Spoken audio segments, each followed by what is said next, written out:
Moon Knight, issue number 10. That's right, folks.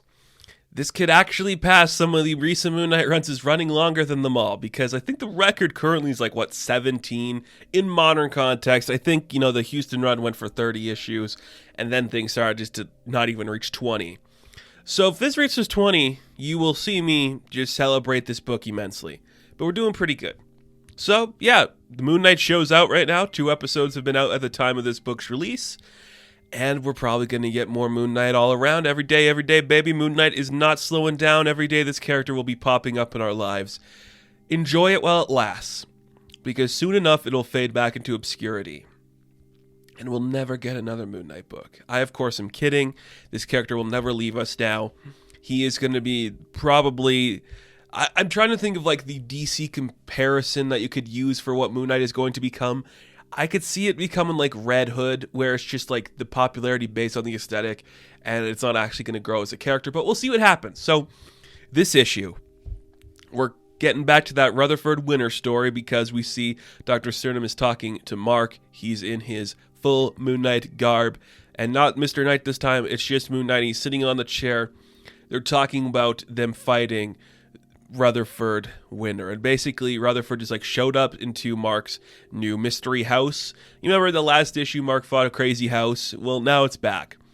They're fighting the house, and you just see Rutherford and Mark are fighting each other, going into this intense fight, and you see Rutherford's just more get away from my doctor, okay?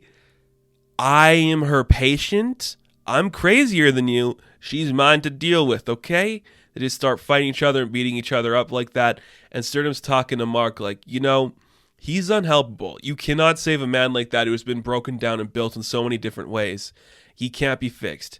And it's just kind of going into this idea that she is explaining to Mark, maybe you're like that too. But you are driven by a different thing than what he's driven by. He's broken on the inside and he cannot be healed. But you are driven by guilt. You feel so much guilt for being alive and being in existence that you are just willing to commit yourself to this mission, even if you don't believe in it. Your God's insane. Your entire existence is sane. He has how many other fists who do this for you, Mark? Why do you have to do this?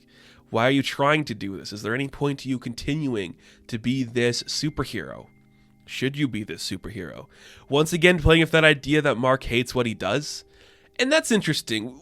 I don't want to get too much into the television show.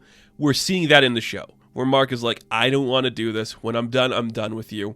But there's this idea that he feels an obligation to become the hero in this comic book, and that's very interesting. But Mark is under this impression that you can save Rutherford.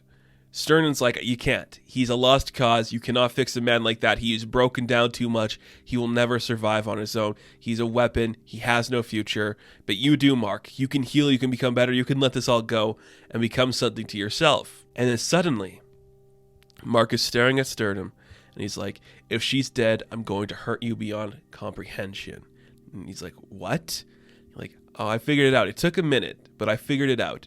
And basically what happened was, Mark figured out a little bit of clue because Sterman would want to help Rutherford. She would. Why wouldn't she? She's a good person. She is a good person trying to help these people, and she could honestly believe that she could help Rutherford. So why would she say that? Now we see what's really going on at play here. We saw in, I think, issue 6 or 7 that Sterman was apprehended by Zodiac.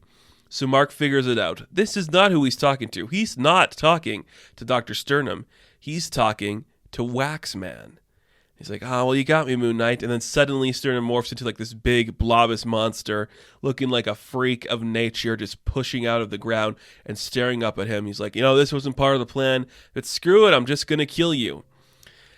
Okay, I have no idea who the hell Waxman is. I'm going to assume this is a character that's been around before. And look, the obvious comparison, everyone's going to be saying it, so I'm just going to put it out there right now. Even playing a role of a woman is very similar to certain things we've seen done of Clayface.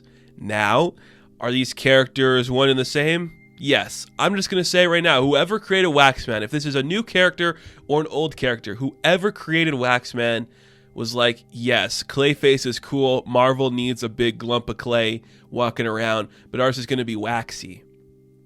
There you go. So they get into a fight. Marc releases a couple of like liquid nitrogen canisters and freezes up Waxman. Literally freezes him in place.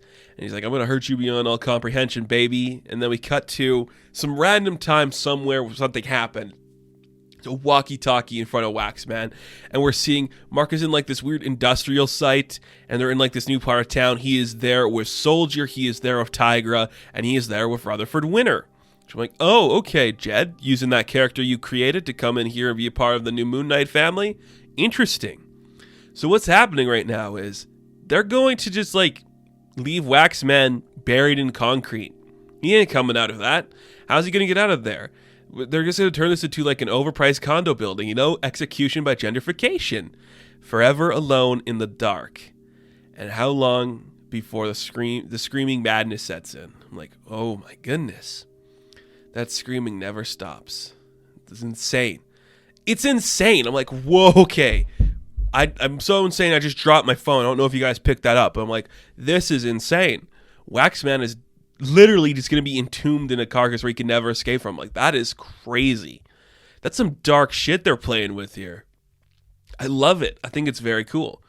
So Moon Knight's like, okay, I'm going to go pour the cement now. You see that Waxman's kind of like willing to talk. He's like, okay, fine. She's still alive. You can get her. She's still alive. Okay, Zodiac's here. He has her. I could tell you where it is. So Waxman gives Soldier the location, but Marc is still like, sorry, I'm doing something bad. It's just how it goes. Still pours the cement on top of the Waxman and leaves him in there.